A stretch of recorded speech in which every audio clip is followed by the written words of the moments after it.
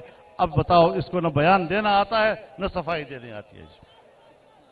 جس کو نہ بیان دینا آتا ہو، نہ بیان کی وضاحت آتی ہو، نہ بیان کی صفائی آتی ہو، وہ پاکستان کا وزیر اعظم بنا ہوا ہے۔ بی بی مریم نے تو کہہ دیا کہ بنی گالہ کے محل کو انہوں نے ریگولرائز کر دیا ہے۔ اس کے گھر میں کچھ اور بھی ہے جس کو وہ ریگولرائز کرانے کی کوشش کر لے تو بہتر ہوگا۔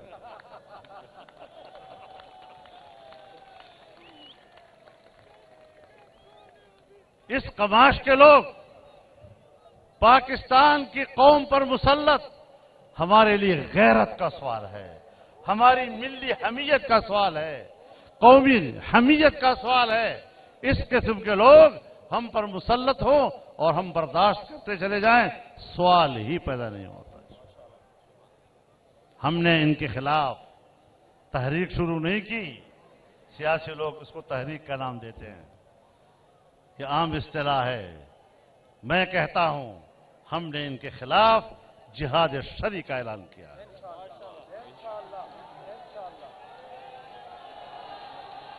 ان کے خلاف میدان میں اترنا، تحریک چلانا، جدوجہد کرنا، آئین کے دائرے میں، قانون کے دائرے میں میدان میں اترنا، یہ صرف سیاسی تحریک نہیں، ایسی حکومتوں کے خلاف اس کو شرعی جہاد بھی قرار دیا جاتا ہے۔ لبیک لبیک لبیک لبیک۔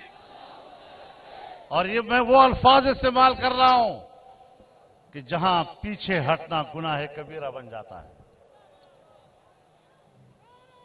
کوئی گنجائش نہیں رہے گی۔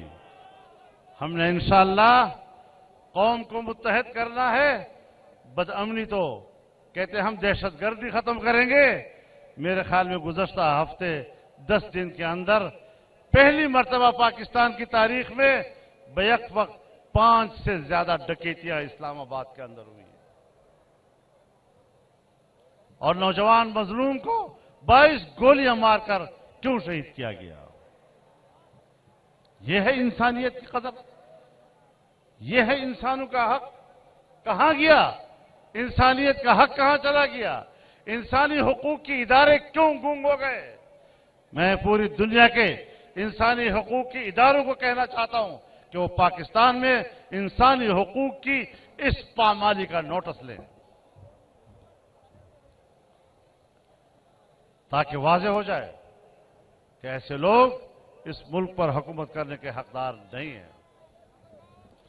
سو میرے دوستو، نہ یہ حکومت جائز ہے، نہ اس کی معیشت بہتر ہے، اور ہم نے اعلان کیا ہے انشاءاللہ فارن فنڈنگ کیس کے حوالے سے 19 جنوری کو ہم اسلام آباد میں الیکشن کمیشن کے سامنے مظاہرہ کریں گے۔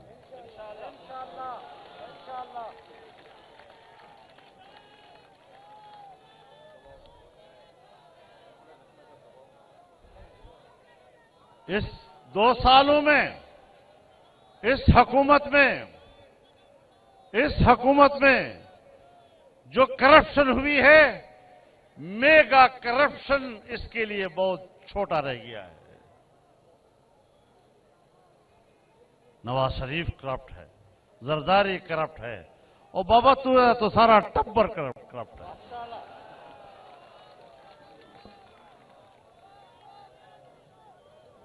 تو میرے محترم دوستو، انشاءاللہ کلمہ حق بلند ہوتا رہے گا۔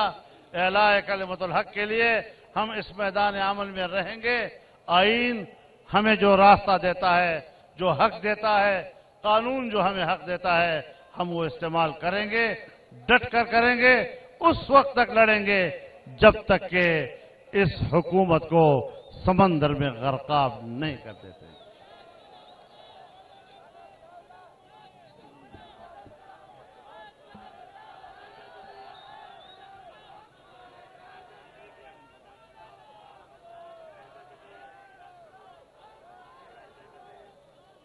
انشاءاللہ عوام کی جنگ لڑ رہے ہیں، عوام ہمارے ساتھ ہوں گے. ہم کشمیریوں کی جنگ لڑ رہے ہیں، کشمیری ہمارے ساتھ ہوں گے. ہم فلسطینیوں کی جنگ لڑ رہے ہیں، انشاءاللہ فلسطینی ہمارے ساتھ ہوں گے. آپ آج امت مسلمہ کی آواز بننے جا رہے ہیں. اور آپ نے جب ہم پاکستانی ہیں، پاکستان کا قد کاٹ اتنا اونچا کر دو تاکہ دنیا تسلیم کر لے کہ پاکستان کسی کی کالونی نہیں ہے، آزاد اور خود مختار مملکت ہے اور امت مسلمہ کی آواز ہے. اللہ تعالی اس تحریک کو کامیاب بنائے. میں ایک بار پھر اس کامیاب ریلی پر آپ کو اور بہاولپور اور سرائیکی وسیب کو مبارکباد پیش کرتا ہوں اور اس کامیاب ریلی پر آپ کو سلام پیش کرتا ہوں. اللہ تعالیٰ قبول فرمائے اور اپنی نصرت سے اللہ ہمیں مالا مال فرمائے. وآخر دعوانا ان الحمدللہ رب العالمین.